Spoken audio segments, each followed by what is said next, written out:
El Gran Gatsby, de Scott Fitzgerald. Cuando yo era más joven y más vulnerable, mi padre me dio un consejo en el que no he dejado de pensar desde entonces. Antes de criticar a nadie, me dijo, recuerda que no todo el mundo ha tenido las ventajas que has tenido tú. Eso fue todo, pero dentro de nuestra reserva siempre nos hemos entendido de un modo poco común, y comprendí que sus palabras significaban mucho más.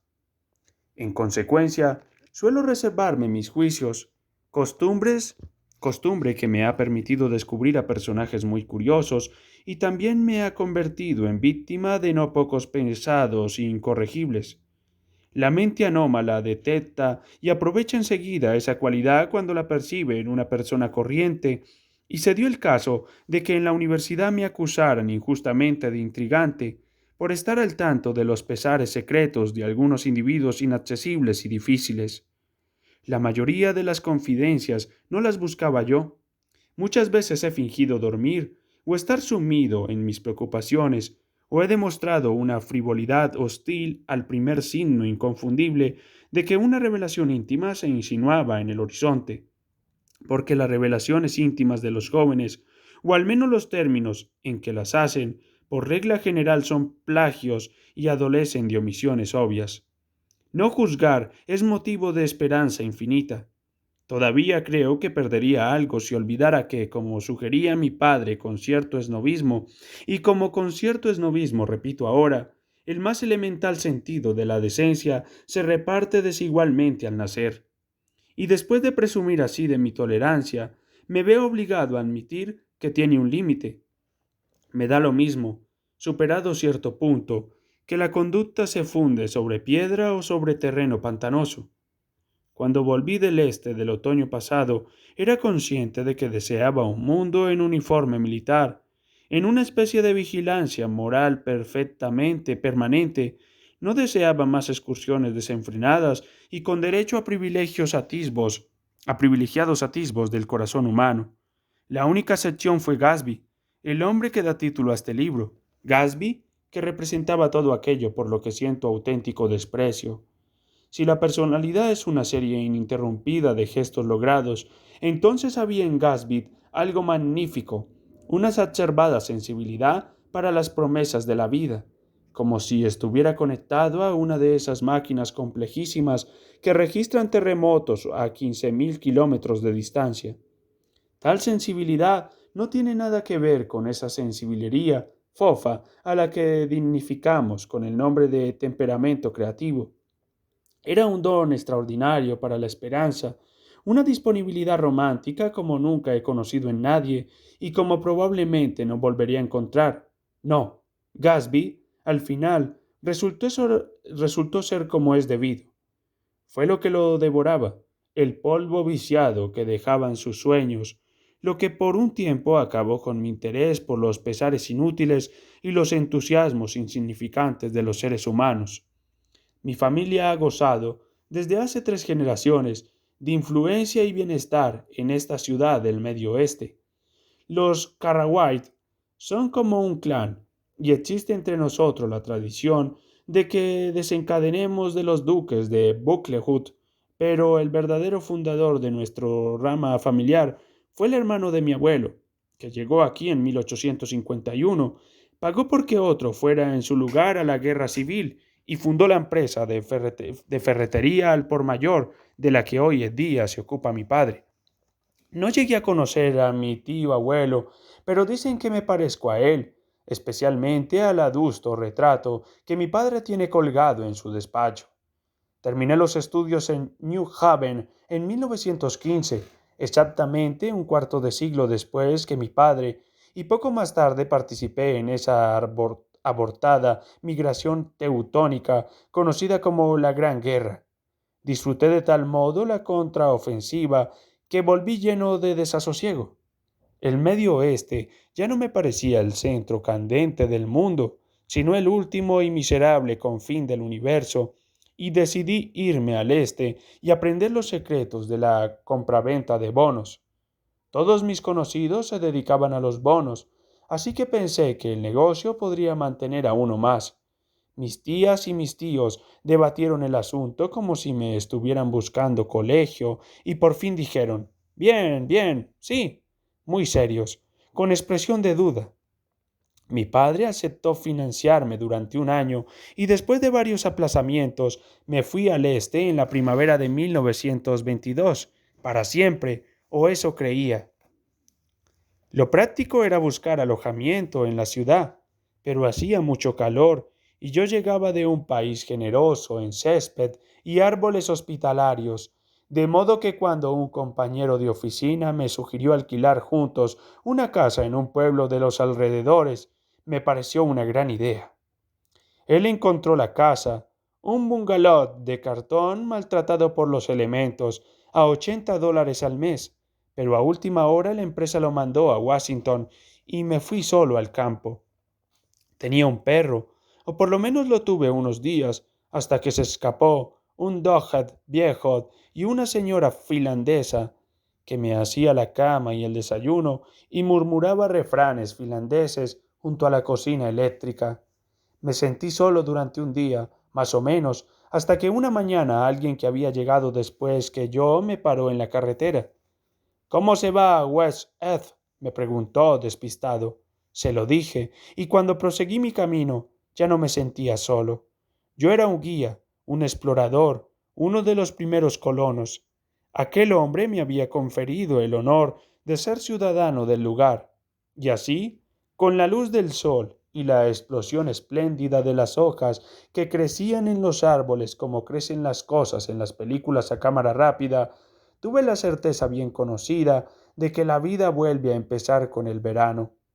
Había tanto que leer, por una parte, y tanta salud que aspirar del aire nuevo y vivificador. Compré un montón de libros sobre la banca, el crédito y el mercado de valores que, de pie en la estantería, encuadernados en rojo y oro, como dinero recién salido de la fábrica, prometían revelarme los radiantes secretos que sólo Midas, Morgan y Mecenas conocían, y tenía además el elevado propósito de leer muchos otros libros. En la universidad había sentido ciertas inclinaciones literarias.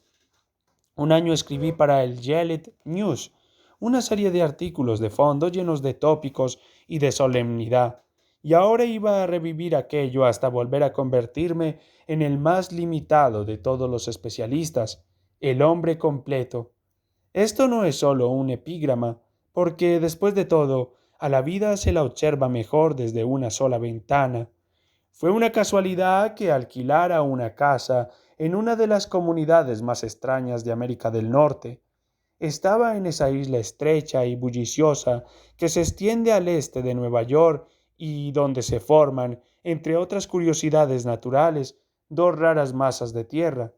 A unos 30 kilómetros de la ciudad, dos huevos enormes, de idéntico perfil y separados únicamente por una pequeña bahía, destacan en el volumen de agua salada más domesticado del hemisferio occidental el estrecho de Long Island, gran coral de humedad. No son perfectamente ovales, como el huevo de Colón. Los dos están aplastados por la parte en la que se apoyan, pero su parecido físico debe de ser fuente de perpetua maravilla para las gaviotas que los sobrevuelan. Para las criaturas sin alas resulta un fenómeno más interesante su disimilitud en cualquier detalle que no sea la forma y el tamaño. Yo vivía en West's End, el menos elegante de los dos huevos, aunque ésta sea la fórmula más superficial para expresar el raro contraste entre ambos, bastante siniestro. Mi casa estaba en el extremo del huevo, a unos 50 metros del estrecho, comprimida entre dos imponentes mansiones que se alquilaban a 12 o 15 $1,000 por temporada. La que se alzaba a mi derecha era colosal, sin discusión, copia fiel de algún hotel de Villet de Normandía, con una torre en uno de los laterales, extraordinariamente nueva bajo una barba rala de hiedra joven, una piscina de mármol y 20 hectáreas de jardines y césped. Era la mansión de Gatsby, o con mayor precisión, puesto que yo no conocía a Mr. Gatsby, era la mansión de un caballero que se llamaba así.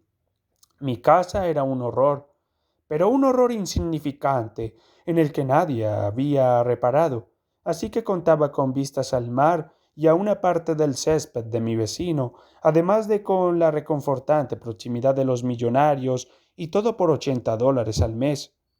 Al otro lado de la pequeña bahía, los palacios blancos del elegante East End rutilaban en el agua y la historia de aquel verano empieza precisamente la noche en que fui a cenar a casa de Tom Buchanan.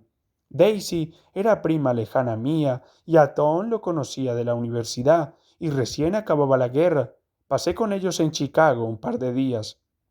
El marido de Daisy, entre otros logros físicos, había sido uno de los extremos con más potencia que jamás jugó al fútbol en New Haven. Una figura nacional, podía decirse, uno de esos hombres que a los 21 años alcanzan en algún tipo determinado de actividad tal grado de excelencia que todo lo que viene después había decepción. Su familia era desmedidamente rica, hasta el punto de que en la universidad su liberalidad con el dinero era motivo de censura, pero ahora se había trasladado de Chicago al este con su estilo de vida que cortaba la respiración. Por ejemplo, se había traído una cuadra de ponis de polo de Lake Forest. Era difícil entender que un miembro de mi generación fuese lo suficientemente rico para permitirse una cosa así. No sé por qué se vinieron al este. Habían pasado un año en Francia sin ningún motivo concreto y luego habían ido de un sitio a otro, sin sosiego, a donde se jugara al polo o se reunieran los ricos. Ahora se habían mudado para siempre, me dijo Daisy por teléfono, pero no lo creí. No podía ver el corazón de Daisy, pero sabía que Tom seguiría buscando ansiosa y eternamente la turbulencia dramática de algún irrecuperable partido de fútbol. Y entonces, una tarde de viento y calor, fui a East End para ver a dos viejos amigos a los que apenas conocía. Su casa era incluso más exquisita de lo que me esperaba. Una alegre mansión colonial roja y blanca de estilo georgiano, con vistas a la bahía. El césped nacía en la playa y se extendía a lo largo de medio kilómetro hasta la puerta principal, salvando relojes de sol, senderos de terracota y jardines encendidos para, por fin, al llegar a la casa, como aprovechando el impulso de la carrera, escalar la pared transformando en enredaderas saludables. Rompía la fachada una sucesión de puertas de cristales que refulgían con reflejos de oro y se abrían de par en par al viento y al calor de la tarde. Tom Buchanan, en traje de montar, estaba de pie en el porche, con las piernas abiertas. Había cambiado desde los tiempos de New Haven. Ahora era un hombre de 30 años, fuerte, rubio como la paja, con un rictus de dureza en la boca y aires de suficiencia. Los ojos, brillantes de arrogancia, dominaban su cara y le daban aspecto de estar echado agresivamente hacia adelante, siempre. Ni siquiera la elegancia ostentosa y afeminada del traje de montar lograba ocultar el enorme vigor de ese cuerpo. Parecía llenar aquellas botas relucientes hasta tensar los cordones que las remataban, y era perceptible la reacción de la imponente masa muscular cuando el hombro se movía bajo la chaqueta ligera. Era un cuerpo capaz de desarrollar una fuerza enorme, un cuerpo cruel. Cuando hablaba, su voz de tenor, ronca y bronca, aumentaba la impresión de displicencia que transmitía. Aquella voz tenía un dejo de desprecio paternal, incluso hacia la gente que le caía simpática. Había hombres en New Haven que lo detestaban. Bueno, no vayas a pensar que mi opinión es definitiva, parecía decir, solo porque sea más fuerte y más hombre que tú. Pertenecíamos a la misma asociación de estudiantes y aunque nunca fuimos amigos íntimos, siempre tuve la impresión de caerle bien, de que necesitaba mi estima con aquel ansia triste, dura y desafiante, tan suya. Hablamos unos minutos en el porche, al sol. Está bien este sitio, dijo, mirando a todas partes con ojos inquietos. Hizo que me volviera cogiéndome del brazo y fue señalando con la mano grande y abierta el panorama que se extendía ante nosotros, incluyendo en su recorrido un jardín a la italiana, 2000 metros cuadrados de rosales de penetrante e intenso olor y una lancha motora, chata de proa, a la que zarandeaba la marea a poca distancia de la costa.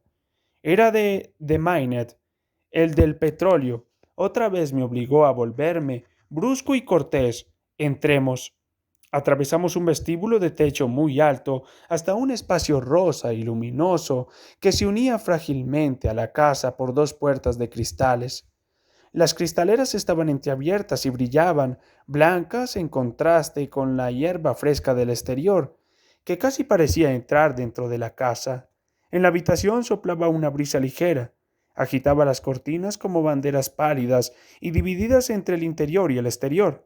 La retrocedía hacia el techo, una especie de tarta de boda, y rizaba el tapiz de color vino, oscureciéndolo como el viento oscurece el mar.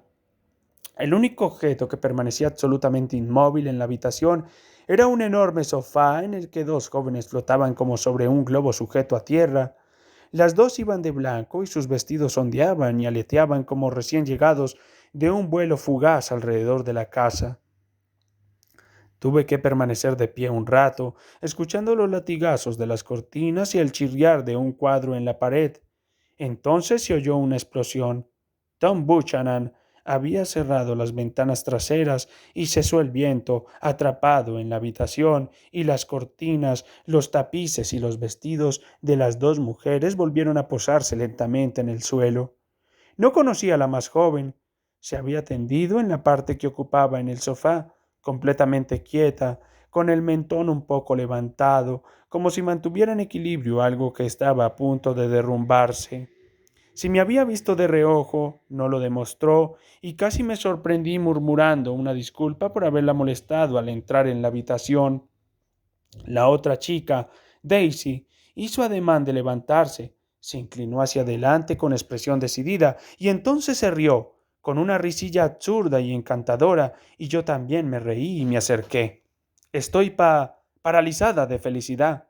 Volvió a reírse, como si hubiera dicho algo muy ingenioso, y retuvo mi mano un instante, mirándome a los ojos, prometiendo que no había nadie en el mundo a quien deseara más.